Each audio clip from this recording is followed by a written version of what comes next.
favela dentro de um edifício de alta escala, né, para você chamar essa moradia. Né? Então, ele é provido de serviços, né, até os diferentes serviços e diferentes composições são feitos através da própria estrutura do prédio, da própria tipologia das fachadas e tal.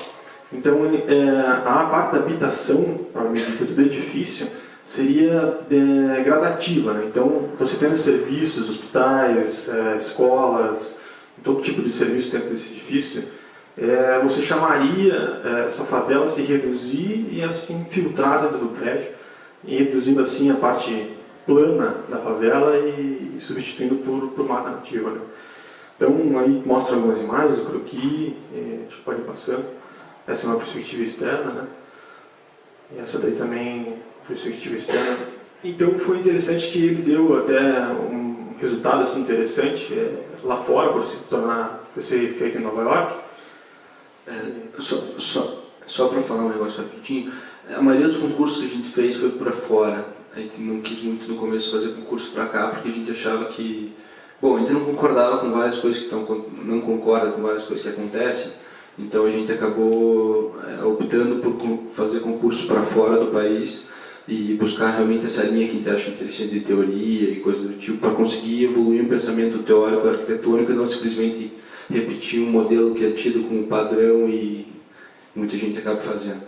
Daí só comentando um pouco isso aí dessa publicação que a gente teve, eram 500 e poucos projetos inscritos no concurso, foram entregues 400 e alguma coisa, a gente ficou entre os 30 principais dessa edição, né, 2009, que daí saiu na revista e tudo mais. Daí dentro desse mesmo projeto a gente acabou ganhando um prêmio em Londres, que é o WA World Architecture, foi do 5º ciclo, enfim, então teve uma repercussão super legal para a gente, que era um escritório extremamente pequeno, isso foi basicamente o nosso primeiro concurso, assim, depois que a gente fundou o escritório, e acabou tendo uma repercussão super boa para a gente lá fora, né? Então recebe e-mail, enfim. Bom, esse aí na cidade do México, o Faro Satélite, foi também em 2009. Esse a gente fez parceria junto com o arquiteto Ricardo Pereira, o Paulo Nerboski e o Jefferson de Gueus. Né? Então, foi feita uma intervenção junto às torres do Barragán.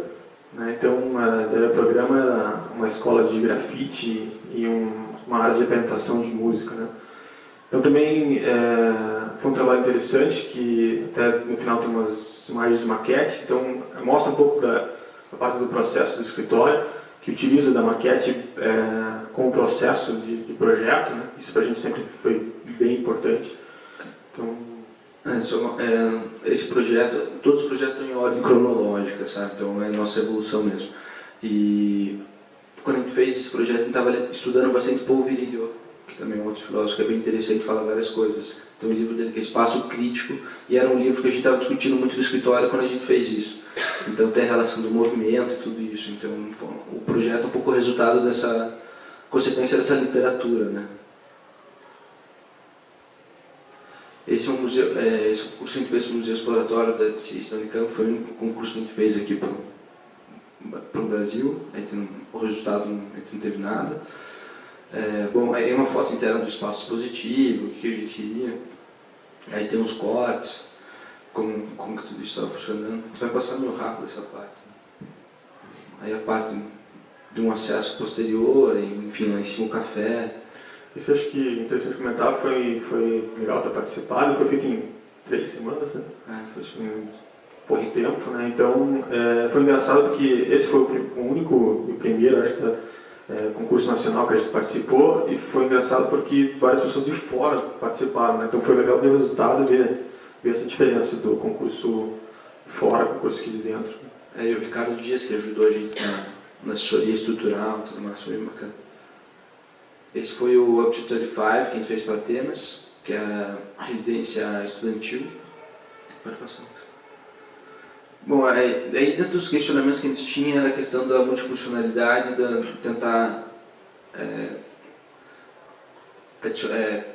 agregar esses usos para que a rua tivesse melhor usabilidade e tudo mais, porque o bairro é um bairro extremamente pobre, estava bem decaído, então a gente fez esse diagrama justamente para tentar entender quais eram as horas que os estudantes estariam no local e o que eles poderiam estar fazendo, né?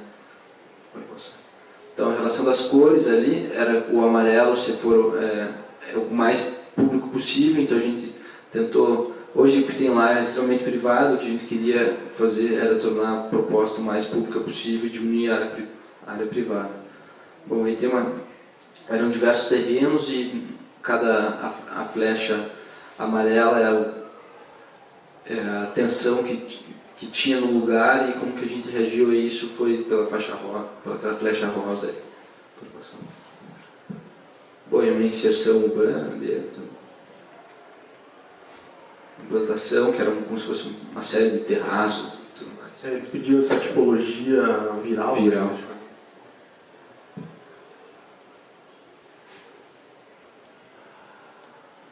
Um quarto para passar. Aí um quarto, essa estrutura metálica, bem simples assim, não tem nada de...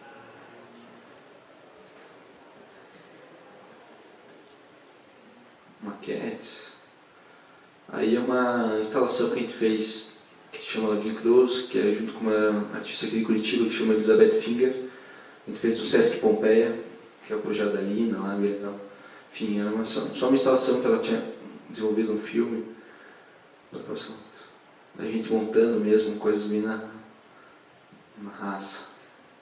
Ela tinha essa intenção de que o vídeo fosse passado para poucas pessoas e com essa sensação assim de comprimir, assim, né? Então que você entrasse num espaço que ao mesmo tempo fosse aconchegante, você se sentisse um pouco comprimido para assistir as imagens da exposição. Foi bacana. São as imagens do vídeo, né? Não é uma imagem estática, né? Bom, esse é um projeto de uma casa que a gente está fazendo aqui ainda. Quem está participando do projeto junto é o Ricardo Pereira, a Camila Cassotti e o Paulo Nerborski, mais nós dois, né? É uma casa aqui em Curitiba, uma casa relativamente grande, 600 metros quadrados, pode passar. Aí o que a gente propunha era uma relação extremamente mineral com a rua, porque esse negócio de condomínio fechado, tudo isso mais. A gente tinha essa ideia de muralha, a gente passou por uma ideia de concreto, e aí, então essa parede de concreto ficava abraçando a casa. Um esquema simples de insolação, e questão do pátio, da piscina e tudo mais. Aí fotos da maquete.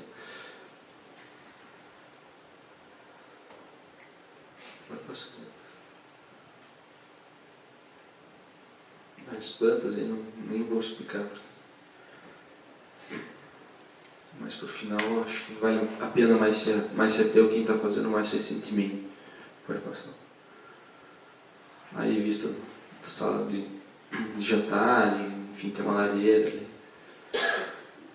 Esse é um concurso que aí já começou a mudar algumas coisas para a gente mesmo, essa questão do parametricismo, que busca uma adaptação constante, né? E constante no sentido de não ser a mesma, mas de sempre estar mudando. Então, daí dentro desse concurso, que era fazer um marco, a gente acha meio... Essa questão de marco que tem aqui em Curitiba, a gente desaprova de certa maneira, porque simplesmente é colocado um marco lá e ninguém tem o uso daquilo, e simplesmente fica um negócio abandonado e depois pode ser que alguém pode falar que a marca, o elemento vertical. A gente acredita que hoje em dia isso já não funciona mais, porque é um dinheiro dispenso pela prefeitura e pode resolver com outras coisas, né?